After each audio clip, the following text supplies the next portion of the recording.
let's start off with what's happening in the Western Cape, and that's where we indeed take a look and see how things are looking, because there's some interesting pictures unfolding in the Western Cape, even though it's still very early. And we look between the DA, the Patriotic Alliance, the ANC, we try and see what's happening. But Vanessa, it certainly is very, very early at this time. Perhaps you can give us a better picture from where you are at the Results Operating Centre in Century City in terms of voting districts and how things are unfolding. Good morning to you. Good morning to you, Leanne and Sakina. Yes, it's still fairly quiet here at the IEC Centre in Century City. We do expect that later on this morning more representatives of the political parties will come out, and of course all eyes will be on the big screens behind me. You've said it just now, very little has changed. I mean, you've mentioned the Democratic Alliance.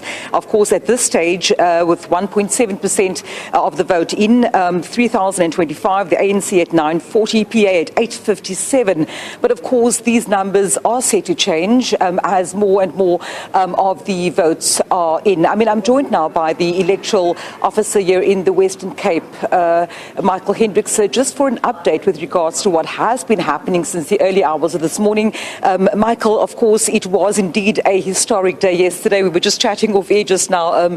I waited in the queue for 2.5 hours, and I was quite happy to do so. Let us just reflect back to yesterday in terms of the last voting station. I mean, the last voter casting their ballot. Can you give us an update with regards to what had happened? What time were your staff still busy with voting last night? With the voting, the last voting station was here in Cape Town, in the metro.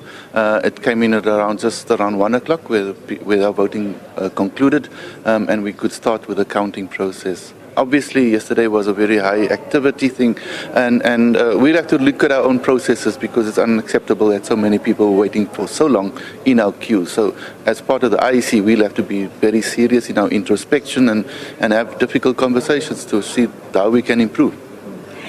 So it is still too early to reflect whether indeed there were more people coming out to the voting stations, or just, the issues around the voting devices, etc. That is part of the conversation that you'll have. And I suppose as the results come in, we'll be able to talk more about voter turnout.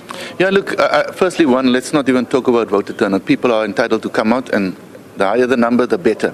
So we cannot sort of say, okay, too many people came to vote. That's ridiculous. So I think it's primarily around IEC looking at its own processes, how we manage, what are some of the external factors. Remember, our legislation was only finalized a week or so, 10 days before the actual election, which makes it then very different to have a consistent training out there. But without making excuses, we definitely need to do better.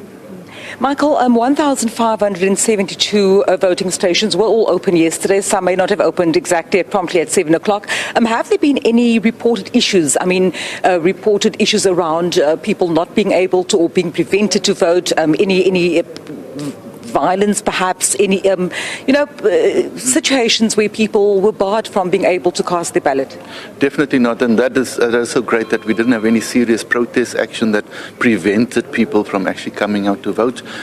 Yes, our voting station, the last voting stations opened at just before 7:45, when everybody was then open and running. Yes, so overall, we're very glad that South Africans in this province around the country came out in their numbers to cast their ballots, and yeah, it's an awesome day for our democracy. Michael, of course, it's still very early days. I mean, just 1.7% in. I suppose, the counting and the auditing process will still take a while. You're in the Western Cape. Traditionally, what are we looking at in terms of time frames? When can we see 100% on that board?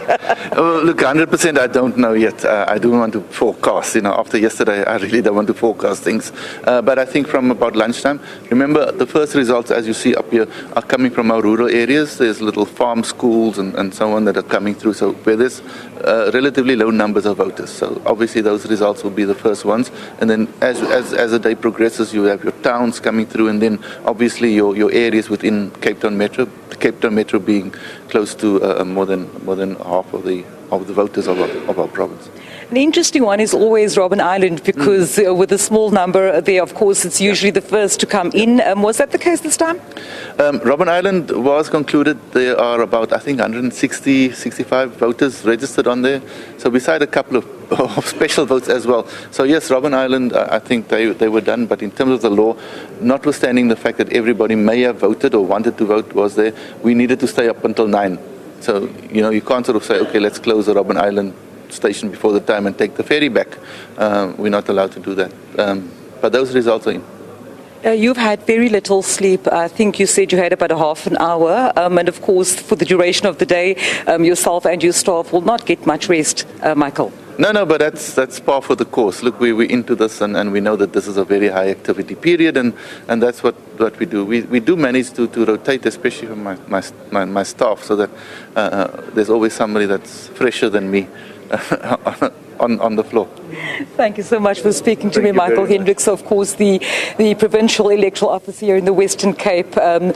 Just giving us a picture of what had transpired in the Western Cape yesterday, that historic election, and of course just letting us know that he's not going to predict a time, Leanne and Sakina, for the 100% of the votes being in, but of course saying that they will be looking at the scoreboards, and certainly the political parties will be looking at the scoreboards for the duration of the day until that final result is in.